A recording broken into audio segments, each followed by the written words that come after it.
Greetings, everybody, and thanks for joining us today. We're so excited to have you here with us as we um, kick off the end of Asian American Pacific Islander Month here online. My name is Jay Tucker, and I'm the Executive Director for the Center for Management of Enterprise in Media, Entertainment, and Sports at UCLA's Anderson School of Management. And we're thrilled to be partnering with NAMIC as well as the Mayor's Office to bring you a very special conversation. As you can imagine, we focus on the business of entertainment, which is one of the core industries here in Southern California. But it's not just about the money, it's also about the impact on culture, on our lives. And hopefully today's conversation is going to give you a little bit of insight into how that industry impacts and intersects with our efforts to have a more inclusive community, society, and workplace. With that, I'm going to hand the mic over to Sandy Nunez. We hope you enjoy the conversation, and we'll see you at the end. Hi, everybody. I'm Sandy Nunez, Chapter President for NAMIC SoCal, the National Association of Multi-Ethnicity and Communications. We are thrilled to be here to celebrate Asian American Pacific Islander Heritage Month, and we are really thankful to our partners, the UCLA Anderson Center for Management of Enterprise and Media, Entertainment, and Sports. We are really grateful to partners like Jay and UCLA, as well as the Mayor Garcetti's Office of Economic Development and Amazon Studios for the opportunity to gather. Without partnerships like this, we could not have great conversations like this. Being able to continue to host conversations on the importance of representation in the world of storytelling, really, really important. As you know, NAMIC's mission is to educate, advocate, and empower for multi-ethnic diversity in the communications industry. Super important to us, you know that, and that's why we're here today.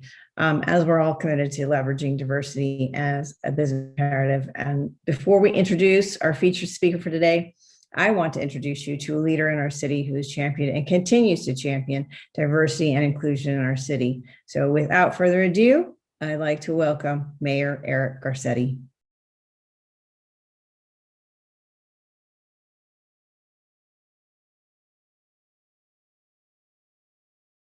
Hello, I'm Mayor Garcetti, and it's so good to join you in this celebration of Asian American Pacific Islander Heritage Month here in the City of Angels. I want to start by recognizing our partners in organizing today's extraordinary event. UCLA's Anderson Center for Management of Enterprise in Media, Entertainment, and Sports, as well as the National Association of Multi-Ethnicity in Communications. Thank you for your commitment to creating new opportunities and spaces for all Angelenos. Throughout Asian Pacific American Heritage Month, we recognize the contributions that Asian Americans, Native Hawaiians, and Pacific Islanders have made and continue to make to the story of our city and our country. And this year's themes, solidarity, belonging, and community, have particular resonance now because we are confronting a horrible spike in violence. In fact, hate crimes against AAPI Angelenos more than doubled last year.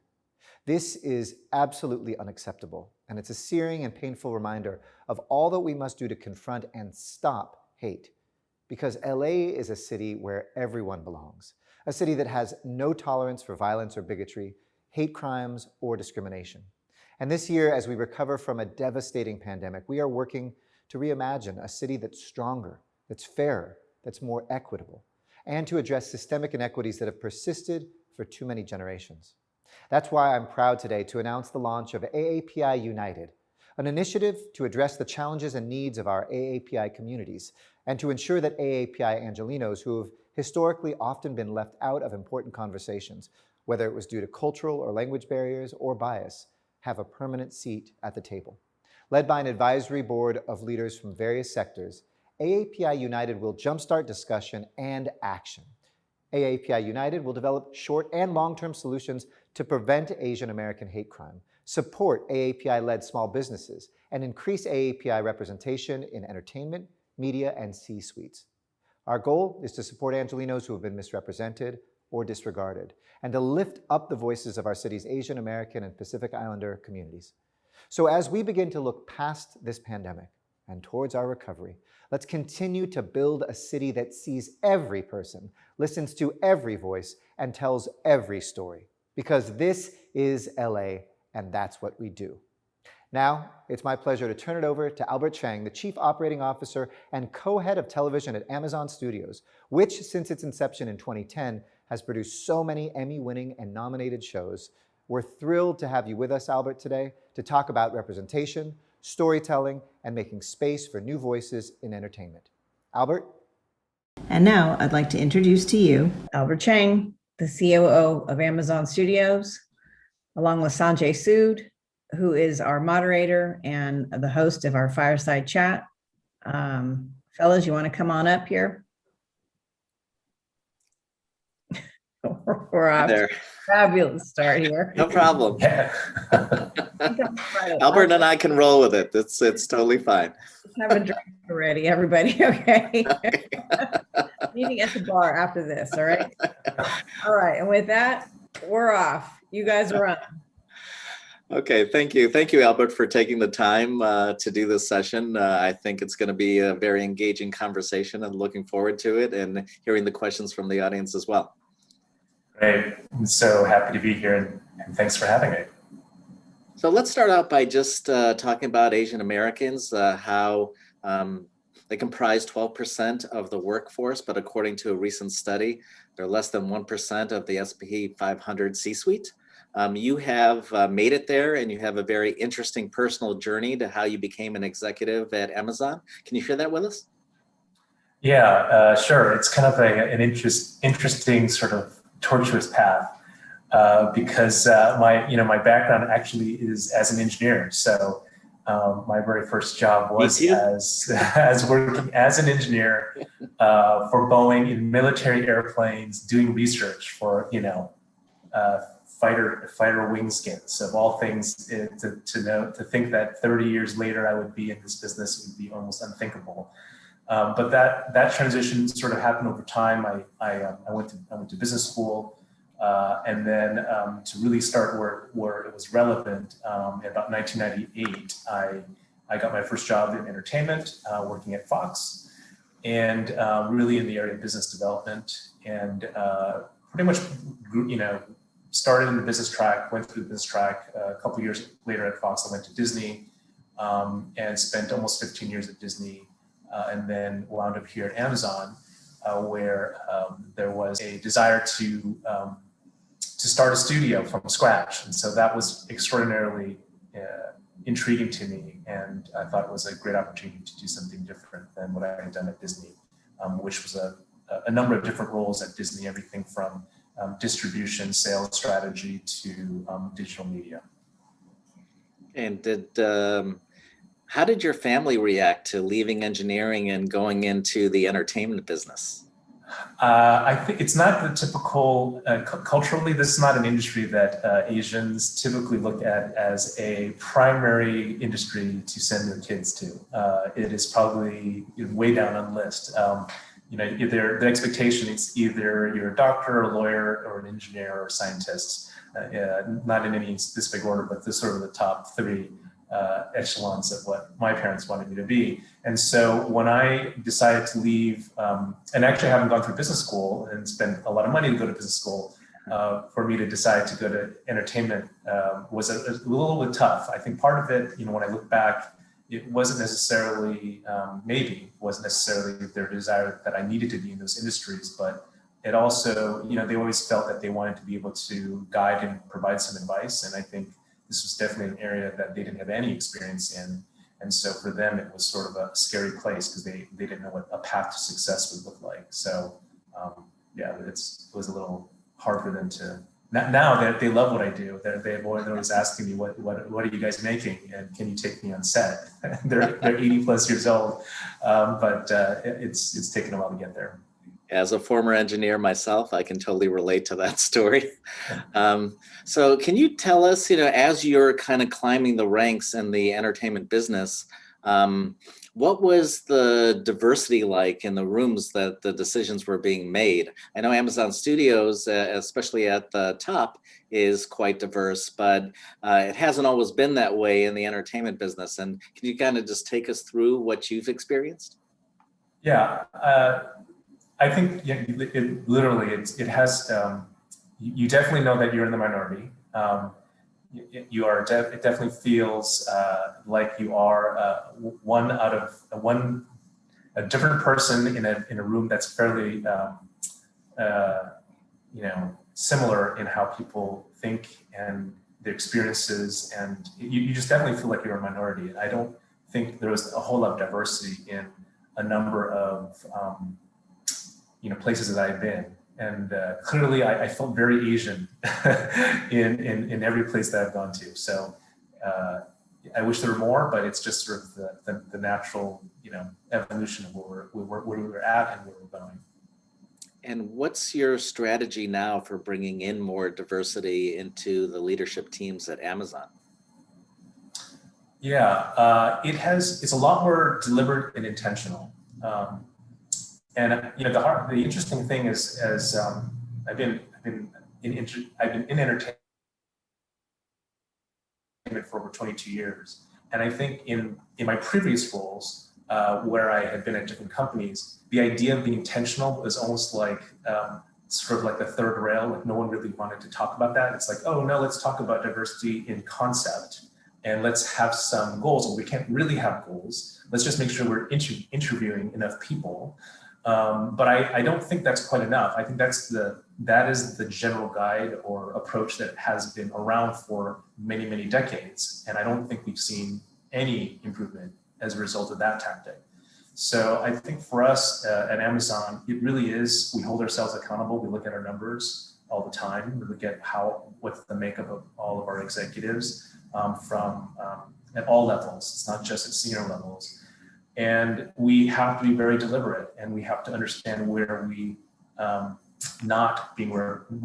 where we do not have representation from a certain community, and we actively look and start recruiting and develop relationships where there may not be an opportunity immediately, but as the organization evolves, we have a clear short list of who we'd love to come to the company.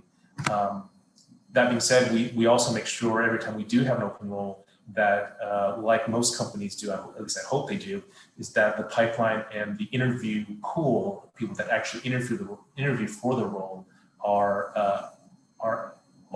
appropriately represented in terms of the number of candidates we're seeing. So we tackle it both ways in terms of sourcing, interviewing, and then also being very deliberate and intentional about we do need a person of color in this role or female in this role. Either one of the any which way, depending on sort of how we think we need to build a team. Yeah, I think the word intentional is really key there, and it's just like you described. I mean, it's one thing to have the processes in place to make the pool as diverse as possible, but being intentional is a step higher and holding yourself to a higher standard. I think that's important.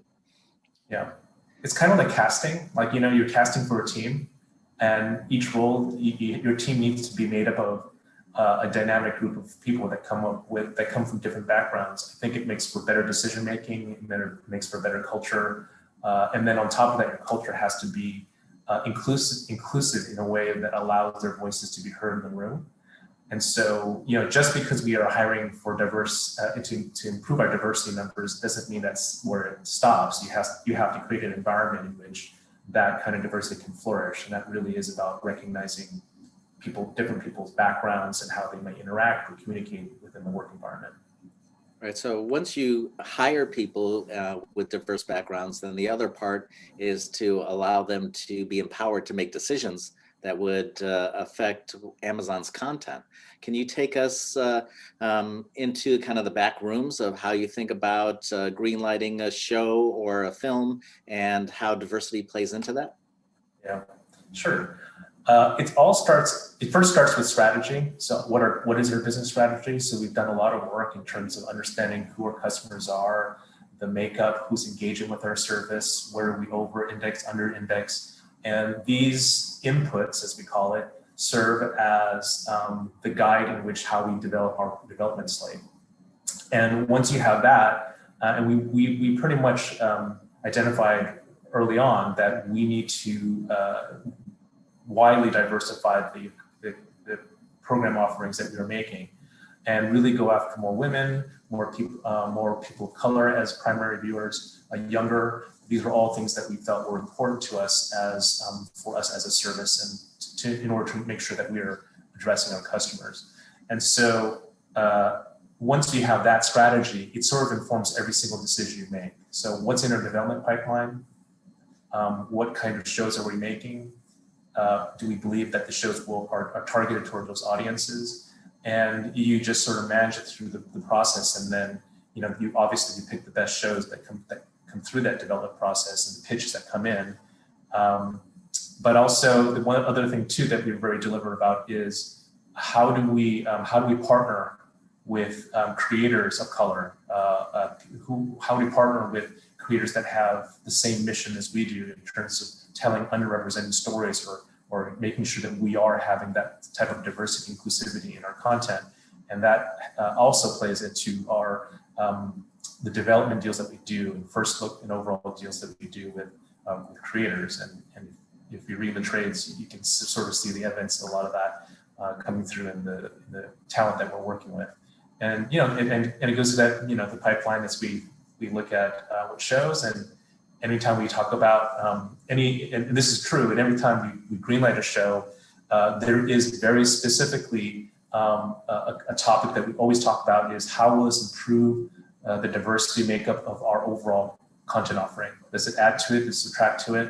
And we do have sort of aspirational goals of where we want to be. And that's kind of all these things inform what we decide to put on. I see. So that's explicitly discussed about how a piece of content is adding to the diversity. Can you share with us some of the goals or benchmarks that you look at in that regard? Yeah, I think it's interesting. We haven't really we've launched it internally, but we do have an inclusion policy that I think will be a little bit more discussed more publicly soon in a couple of weeks in terms of what is detailed around it.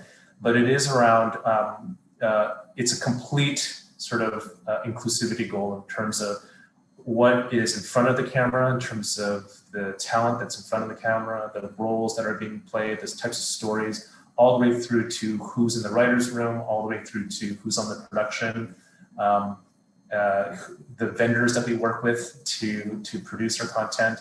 It also holds a high bar for us on the studio side in terms of the executive makeups that we have. So it's pretty comprehensive. And it really is sort of like 30-30-20-20 kind of breakdown. 30 white male, 30% white male, 30% white female, 20% male of color, 20% female of color. It's just sort of that kind of, we're trying to essentially look at that.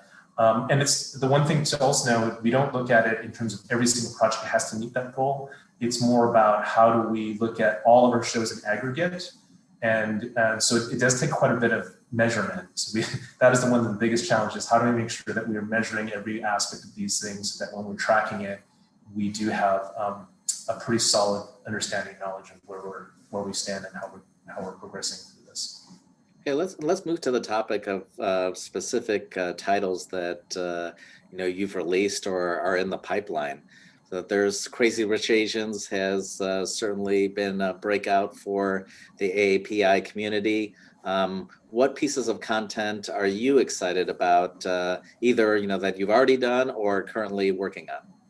Yeah, right now we are in, I would say, prep and close to production on 2 shows.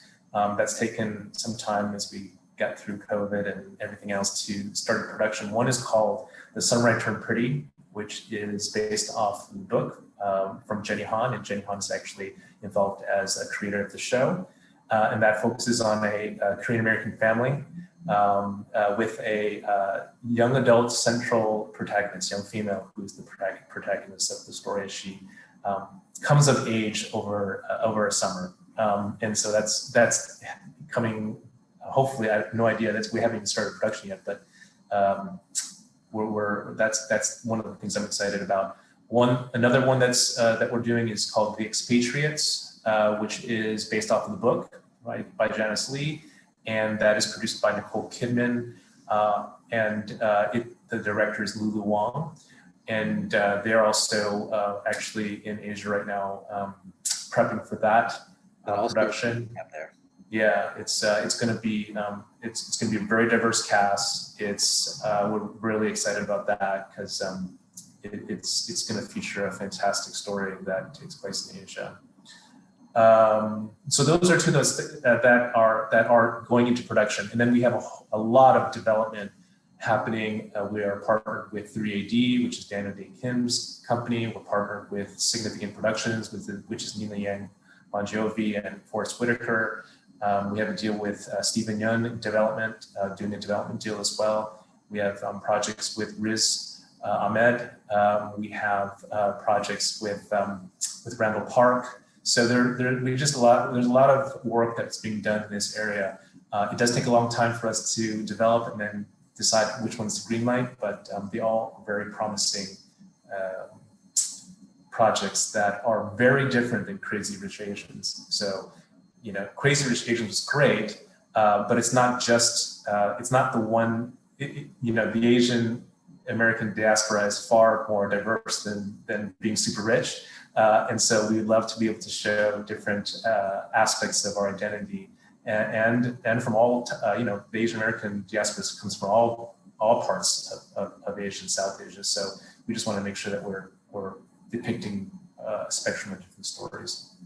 So are you seeing more pitches that are coming from Asian American or Pacific Islander creators, or are you actively going out to them and asking them for projects? How does that work?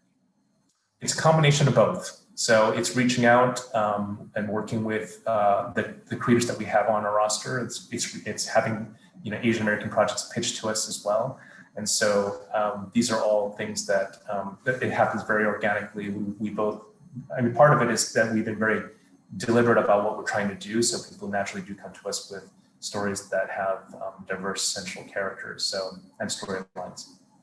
And have some of these projects kind of broken out where, it started as maybe something that was an Asian American vehicle, let's say, but then it turns out that the audience is much broader than what you expected? Well, I think that's the underlying premise, right? It's sort of like the assumption is if it's Asian American, it will be appealing to just the Asian American audience. And I think we believe that, our shows have a much broader audience, even in its specificity. There are universal themes and storylines that will always appeal to a general audience. What's actually interesting is it's probably more about tone and sensibility and approach that depends on whether it goes broad or niche, but not necessarily where it is, just because you have an Asian American centered character doesn't mean the broader audience won't watch it. So we look at everything. It's really about the creator. When the talent comes in and they have a very clear vision of what they want to say, and we believe that there is we can have the platform and we can give them the resources to say it. It's really about the passion and the vision of the creator that we get behind. And most of the time it works pretty well. So tell us about LOL. I know that's one of the ones that has had an interesting kind of breakout. Yeah, LOL. So those of you, I'm probably talking to a US audience, so it's not as familiar, because it is, it's primarily achieving an incredible success overseas, internationally. Yet LOL's Laugh Out Loud, it's an unscripted format that basically takes comedians, puts them into a room, a very closed, confined space, and it's a competition, it's basically, and it's the comedians are make each other laugh. The first person that laughs has to leave, or the person that last has to leave the competition, and sort of dwindles down into the last person who's standing, who's able to basically remain stoic and make everyone else laugh. That actually started as a Japanese unscripted show. It was called Documental at the time. It succeeded extraordinarily well.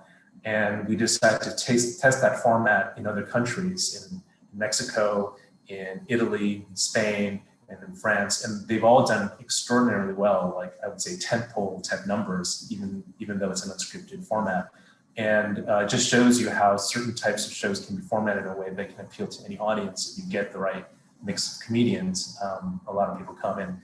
Clearly, it's been something that was widely needed during this pandemic. So I think comedy does help in this time. For sure.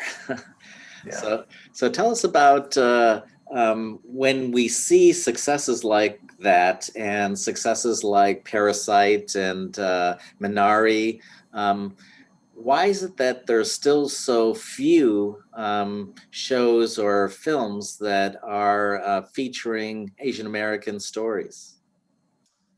Yeah, I think part of it is that the ecosystem is not well supported by the people that can make those decisions. Meaning, when you, and this is something we talk about, which is we can't expect to have diverse content until we do have representation for that content in every aspect of our business. So that starts with, who's in the executive suites, who are the creative execs that are championing these stories, who are the writers that we can staff in the rooms, who's on the production. There hasn't been enough. I'm not saying that there's no talent or not enough talent out there. It's just there has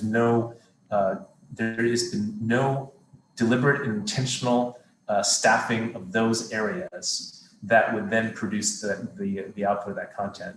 And so we just need to, and by the industry as a whole, right? So that's part of this issue. And this goes not just for APIs, it goes for every person of color, forward content, all these things. There's just not enough advocates as well as intention to go forward in it. It really is, it has to be intentional.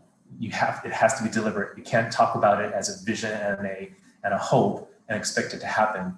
It takes a lot of work to actually ensure that these things are being addressed and the doors are always open. So going back to your 30-30-20-20 kind of guideline there, have there been times where your team has made suggestions to creators that this role should be by an Asian American, or this role should be played by a woman, or examples like that where you're trying to intentionally diversify the set? Yes, many times.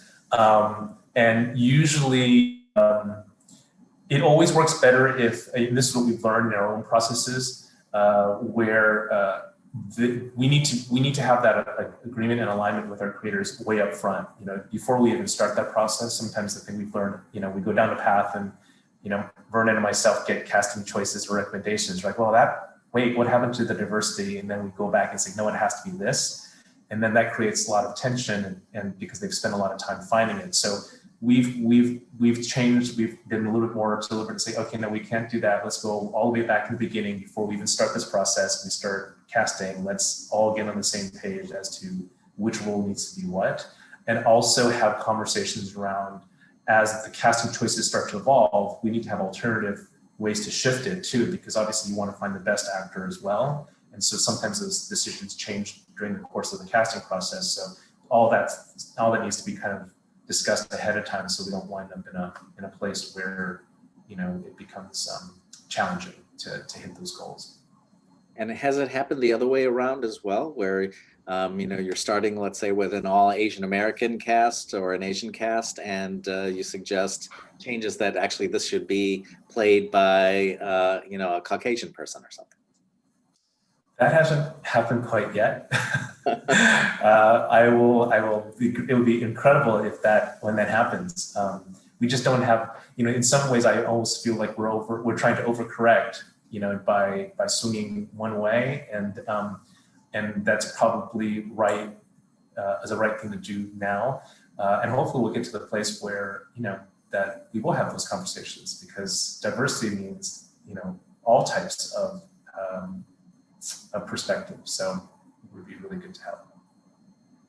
So Amazon is very methodical about the way that you approach data and all the analytics that you do. Can you share some insights that you have from your audience research? So when people are watching a diverse show, how does that impact the viewer? And does that change attitudes or behavior in any way?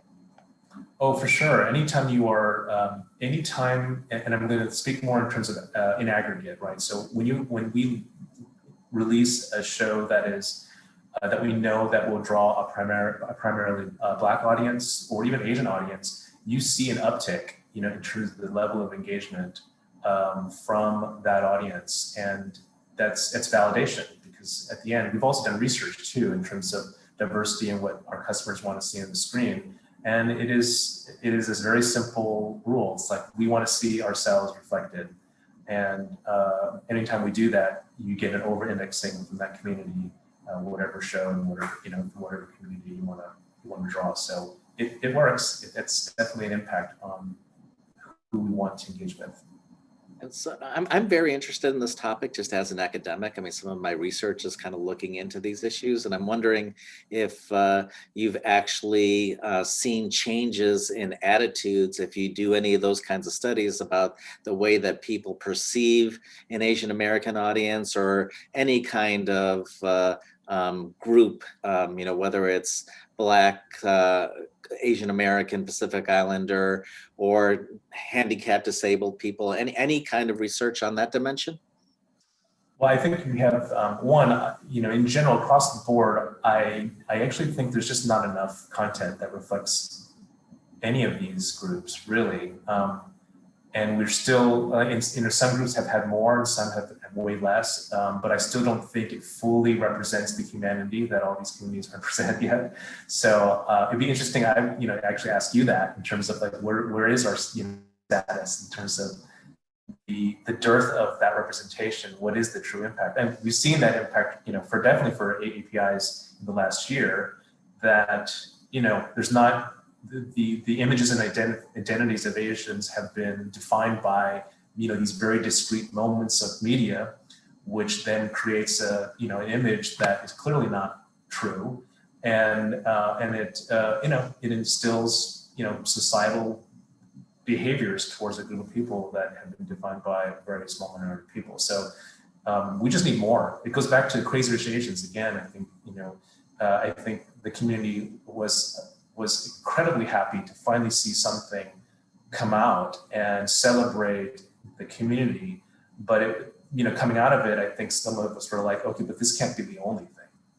And so I think thankfully Minari came out and Parasite came out, so it gave a little bit of different views of the Asian community, but still not enough, right? We also Sound of Metal, we need Sound of Metal. There's just still not enough content to really reflect the humanity that is in all of us. And so with those recent successes of the titles that you just mentioned, take us into like the pitch process and what are you seeing? I'm sure that you must see, like here's a Crazy Rich Asian kind of like spinoff, or this is something related or similar. What kind of pitches do you see, and what kind of responses do you give? Yeah, I mean certainly coming out of Crazy Rich Asians, you definitely got pitches and projects in development that were in a similar vein. But I think our Asian talent are definitely creative and innovative, and they wanted to see something else too. And so we've seen a lot of different pitches of different characters, different types of environments, experiences, storylines, everything from dramas to comedies to genres. So it's a pretty wide spectrum. And so what gets us excited, especially in Amazon, is how do we push the envelope on what people can expect? Because there's so much content out there, and I know that our colleagues too are also in that same on that same path. We're not the only ones that are moving towards diversity. Broadcasters, our friends at Netflix are also doing it too, and so we're all all of us have our own kind of ways of how we want to move this progress forward. So it's really interesting to see how like our teams, what we respond to could be very different than what our colleagues do. But it's really a wide variety, and hopefully we can get voice to that. And it's also we always want to defy the stereotype. Like how do we even if it's negative, right? It is because it's like the model minorities out there. Can we bust it a little bit and have like Asians who do bad things? That'd be great. And it's okay, because I think we want to make sure that we're all seen as human people. Yeah, somebody who grew up Indian in the Midwest, I got so many comments about The Simpsons, and that was how people learned about Indians. Yeah. My experience is like I was doing this is what that before I was in entertainment, I was working as a consultant and I was doing a project in Florida. And when you do long projects working for a company, consulting project, they put you up in housing. So I would stay, for a week in a place I never lived in before. And I remember bumping into two kids who came up to me and said, "Where are you from?" And I said, "Well, I'm from the United States." Like, "No, where are you really from?" I said, "Well, I was born in Hawaii." And I no, where are you really from? I'm like, and it was frustrating because it's like, you're supposed to go, "Oh, okay, I got it." But frankly, they were pushing it, and I felt like they were pushing an agenda that I was totally taken back from.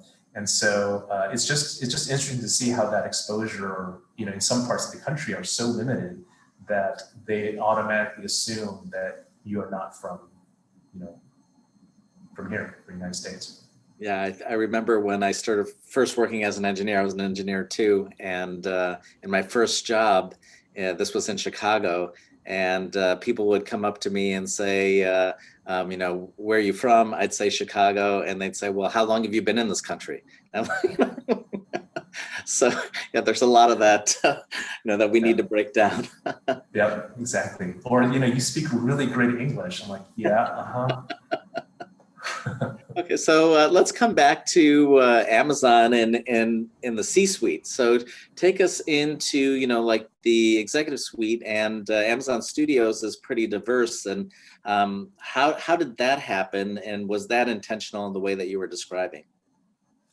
I think, well, one, we had a change in leadership about 3 years ago. Jen Misaki came in to run the studio, and she is also a very strong believer in diversity. I mean, it does come from the top. We can't achieve these things if your primary leader doesn't believe in it. And so, and when we brought in Vernon Sanders, I mean, and partnered me with him as co-heads of TV.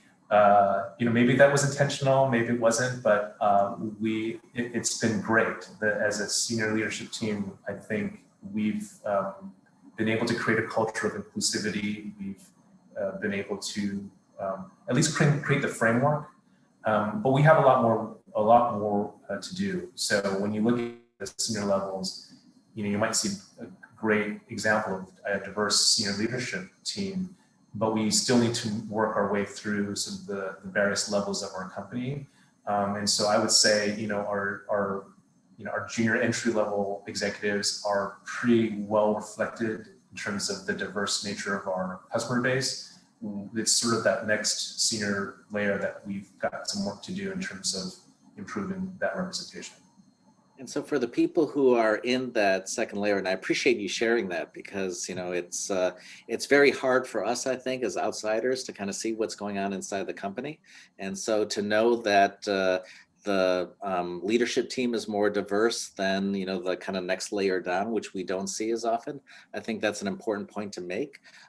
For those people who are in that kind of middle management layer, is there a mentoring process or something that supports them? Because as you mentioned, in your own experience, you're one of the few non-white faces in the room. And so to have a mentor, somebody that can kind of guide you through your career path would be helpful, I would imagine. Yeah, I think especially for our junior executives, I think we all, our company is pretty big, but not so big that it feels that like someone who's just starting Amazon can't reach out to me or Vernon to have a one-on-one and a chat. So that still happens. I mean, we carve out time to do that. But we also are mentors to our next layer. We talk about how important it is. And, when we start looking at hiring, we are very involved in terms of like, oh, okay, what's your makeup of your team? We're going to open up this role. Let's talk about who we need to hire in that role. So it happens in all different ways. And I also think that, Sanjay, you talked about mentorship. One of the things I always push is mentorship is great, but sponsorship is better. Mm-hmm. Meaning when we spot someone who is performing at an extraordinarily high level and someone we want to groom as future leadership, we should actively manage and provide opportunities to help them grow. It's not enough to provide them a mentor. It really is about, like, when you go through talent reviews, you're there as their advocate and say, I've seen this person do X, Y, and Z. They're incredible. They're performing at above their level. What can we do to move them up? And that's the kind of thing that we have to be proactive about. And it's also very important that we do that for people of color and women in our company. And so can you describe one example of sponsorship in that way? I think that's a great point. Is there an example that you can share with us? In terms of the sponsorship? Yeah, so somebody who you kind of sponsored, or somebody in the organization sponsored, and then that person went on to thrive. Yeah, I'm not going to name names, but there is one person that joined the company 4 years ago, super bright, and immediately needed to be the head of the team. And this person is actually sitting in very senior level meetings right now, so in every decision we make. And so that's an example at Amazon. And I would say even through my career in entertainment, I've had women executives who started out as senior managers, and I got them all the way through to vice president, and then they went on to a different company, and now I think they're senior vice president somewhere at a different company. So it really is. That's an example of one. And so we just have to do more of it. It's just. Well, I think it's an important point you're making also in terms of the way that the system works, because if it's somebody who's just kind of picked out without a system in place of sponsorship, then it could be, oh, that person is just, like favored for some reason or another. Whereas if it's systematic, then that's something that, like comes with a little bit more higher profile, I would imagine, for that person, that, this is someone who's been selected because they are outstanding. Yep. And like I've been in place in all the companies I've been to in entertainment, particularly even at Disney and now at Amazon, the talent planning process is really rigorous. It's like, it's fact-based, it's data-based, it's, you definitely go pretty in depth in terms of evaluating with your senior leaders, like, and it's important to calibrate too, because I think everyone has leaders that work with them, and a lot of that conversation about, like, well, what makes this person, special, and talk about, like, what they produced and how they all these things are super important. So I do, having really robust talent planning conversations that are unbiased and systematic and run by HR, not by senior leaders, are good. These are things I think are going to be really important. Yeah, we're doing a lot of work at UCLA on debiasing, and we have several faculty who do research in that area. And I think a lot of this is, this unconscious bias is real. I mean, we're not even aware that this is going on in the way that we evaluate something. Yep, very much so. And yeah, it's really important. It's also very important when you go through talent reviews to also remind all the executives about that unconscious bias. We actually do that at Amazon. It's something that before we even talk about anyone, it's sort of like, here are all the things that could bias your point of view, including recency bias, right? Things like, oh, you only think about the things that this person just did. You're not really thinking about the whole body of work that someone's actually produced over a longer period of time. Right, or even, like a model executive, I'm comparing this Asian American to somebody who's in senior leadership who's Asian American, instead of, like comparing the entire skill set and accomplishments. Yeah, exactly. Yeah, and the other thing too is, the one of the things that I think is also really important, and I don't know how we reconcile this either, which is people from different communities also have different cultures.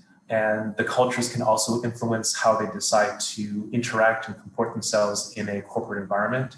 And one of the things that I talk a lot about is the American corporate environment has for a long time been defined by white males and the way they interact, right? It's just the majority. It's the comfort level of how they interact, how they lead.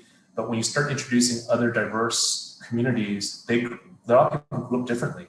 And so the idea that Asians in corporate America have to figure out how to code switch, right? So it's like, okay, wait a minute, I grew up this way, But in order for me to actually succeed in the American corporate environment, I actually have to be a different person, which is actually a very difficult thing. And from an authenticity standpoint, it's really tiring. It's not normal for an Asian to feel like they need to speak out or have a super strong position, because conformity and uniformity is always a more preferred, mode. And so a lot of these things, I don't think people really understand, like what goes on in trying to like navigate through that. And it is very challenging. I mean, I think I joke about it a lot with my colleagues. I've had a lot of therapy, just to try to, growing up, and this is how you're supposed to do it. And then all of a sudden you're in corporate America, and that measurement isn't success. You have to be something different in order to succeed. And that's a very tough thing that duality you have to kind of grapple with every day. Yeah, really well said. This is my last question, and then we'll open it up to the audience. If you have questions, you can just drop them in the Q&A section, and we'll try to get to as many as we can here with Albert. So Albert, how about bring us into some of the conversations you've had with creators? Do they notice a different approach at Amazon? And have you received any kind of feedback from creators about Amazon's view on diversity and inclusion versus a traditional studio, let's say? Yeah, I personally have not. So, and maybe someday the creators can reach out to me and let me know how we're doing. So I'm hoping that people are noticing. I mean, I've heard through, secondhand, that people are noticing that this is how we're moving forward in this space. And it would be good if it is. If people aren't noticing, it's fine too. I will tell you, we've got a lot of work to do. It's not, I would say we are just at like step one of a multi-step process. And it takes a long time to develop a slate of work. All the things that we greenlit 3 years ago are still making its way through development and production. So you're only starting to see some of the fruits of this. I think we launched, Hunters was a big one, right? That was probably the fastest one that we did. Underground Railroad, although that was, we greenlit that, almost probably 4.5 years ago.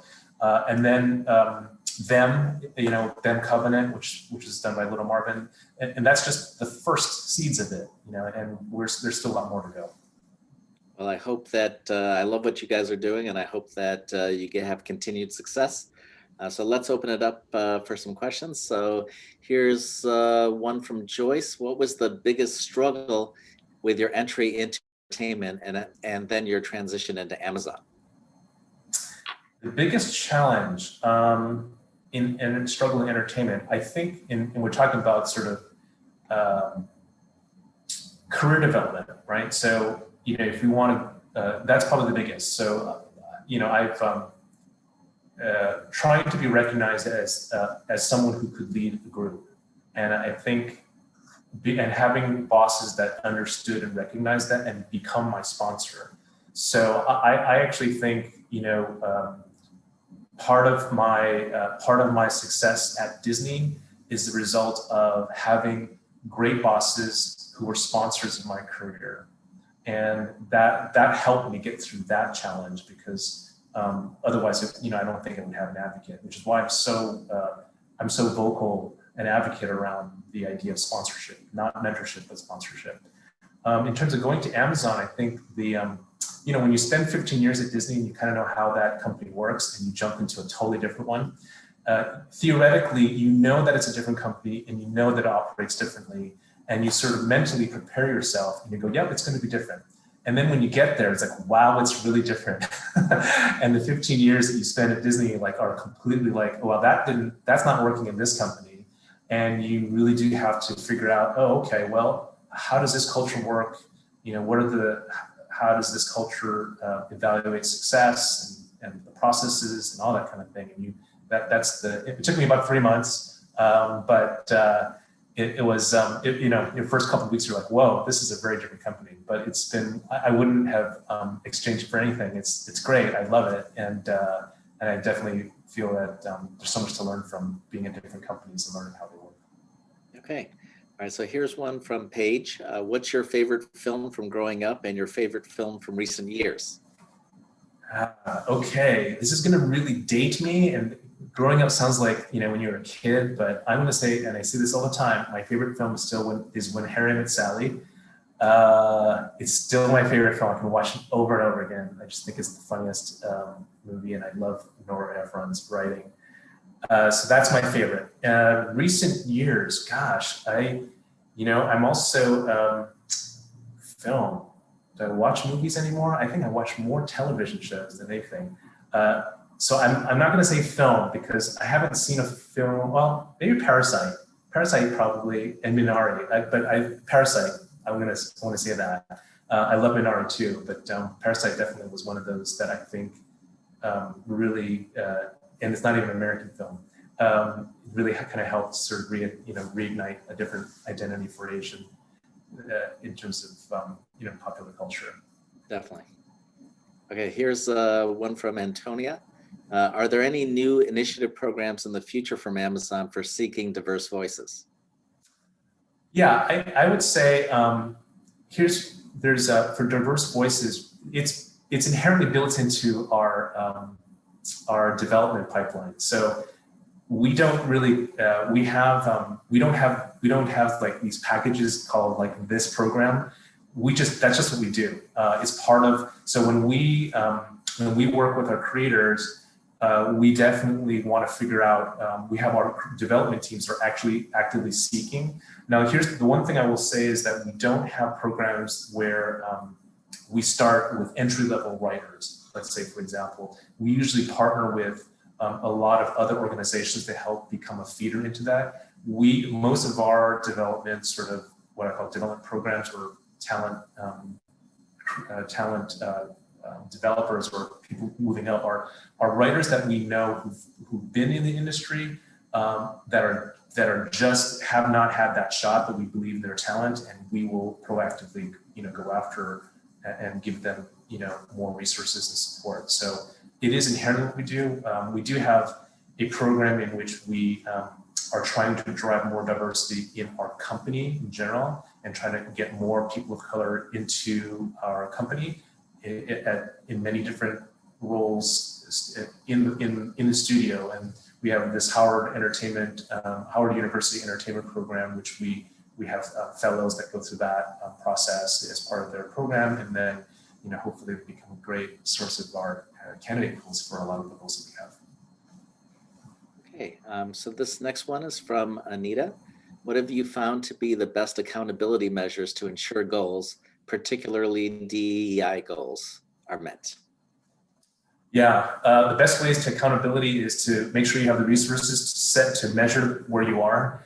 So we do have a DEI team that measures how we're doing across all of our target goals, everything from what we're making, who's in the writer's room, who's show running, who's in the production, who's in the post-production.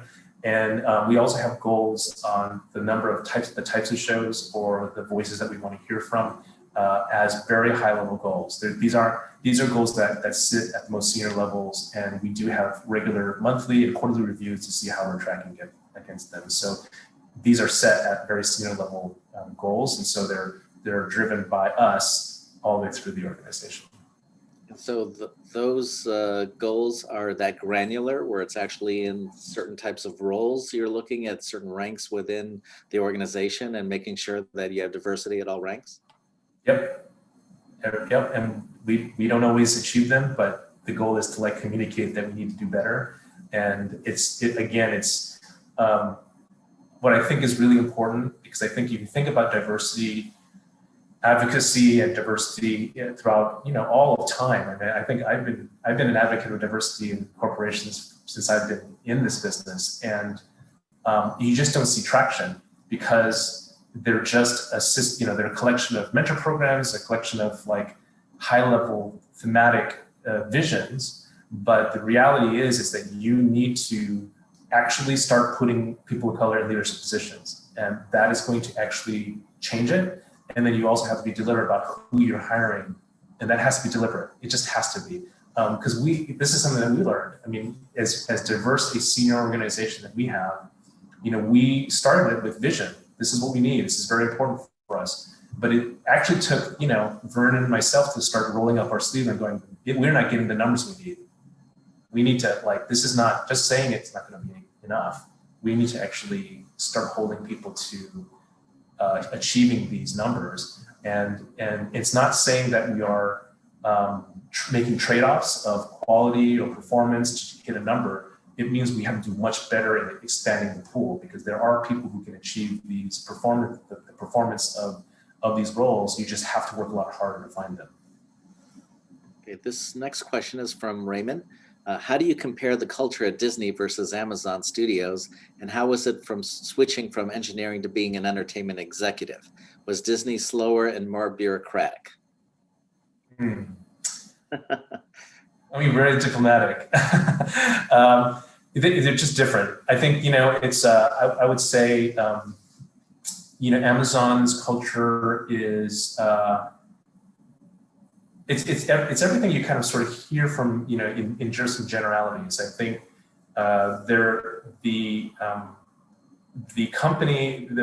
Disney is very presentation focused, right? So I'm going to try to use an example that gives you a sense of it. So, and talk a little bit about maybe the differences. I'll just talk about how decisions are made. So when I was at Disney, everything's very PowerPoint focused.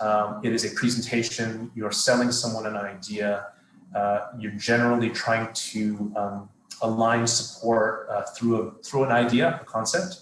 And it's usually conceptual, right? And sometimes, you do definitely at some point when everyone believes in the concept, then you sort of, the follow-up becomes, okay, let's go into the nitty-gritty of the financials and the drivers of the business and that sort of thing. So that sequence of process happens in a more a verbal, oratorial way, and much more relationship relationship driven, and sort of interpersonal kind of interpersonal types of sort of arguments that are made to drive towards an idea or a business goal.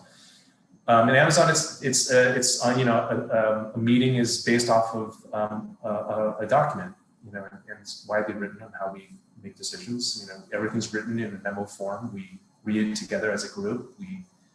We base our decisions on what is written on page. And there's a lot of questions. It's highly detailed in terms of the best way a business or an idea comes to fruition is if it's really well thought through. It's really articulated well in terms of all aspects of the business. All the questions that would come up from senior leadership have already been covered in the document, and it usually becomes a good conversation is something that drives bigger thinking, and it's all data driven. And usually, the decision is typically made in that meeting. At Disney, sometimes it's not always clear if the decision is made, and so then you do a follow-up and say, did we make a decision, or what's the next thing that we have to do? At Amazon, it's pretty much you're leading with a decision. And sometimes the decision is no. And sometimes the decision is no, but you got to come back to us with a better argument, and maybe there's another meeting. But it's just different in terms of the structure and how we get things moving. Well, thank you so much, Albert. We're running up against the time here, but this conversation's been very enlightening. Appreciate all that you do at Amazon and all that you do for the AAPI community. And with that, I'll turn it back over to Sandy and Jay. Thank you so much, both of you, Albert, Sanjay. What an amazing conversation. Don't go away, you guys. Stay with us, please. Really, what an amazing conversation. I learned so much. I really appreciate your time, and it was very, very insightful. I also wanted to thank UCLA one more time, the mayor's office. So with that, Jay, I'm going to throw it to you, and thank you again for your patience. So everybody, I just want to express my thanks to everyone involved to make this happen. I want you to understand that at the center, we feel like the media industry, entertainment, media, sports is a real platform for social impact and social change. And we want to be part of that movement as well. And so my hope is that this collaboration that we started today is something that we do on an ongoing basis. Albert mentioned that they have a partnership with Howard University. We do as well. We have summer programs, and we bring Howard students out to participate in those. And we've got a number of other efforts underway. So please, if that's an area of passion for you, feel free to reach out to us so that we can figure out new ways to build and grow. I think you can see how all of these collaborations, how important they are. And it really does take, I mean, Albert could not have said it any better. It really takes people of color to be in the decision-making seats at the table, making intentional hiring decisions, being part of these types of coalitions for us to help change the world. That's why we're all together in this today. And I'm calling all of you, by the way, for something, for dinner, for drinks, for something. So I have all your emails. So I'll talk to you guys later. Thank you. Bye.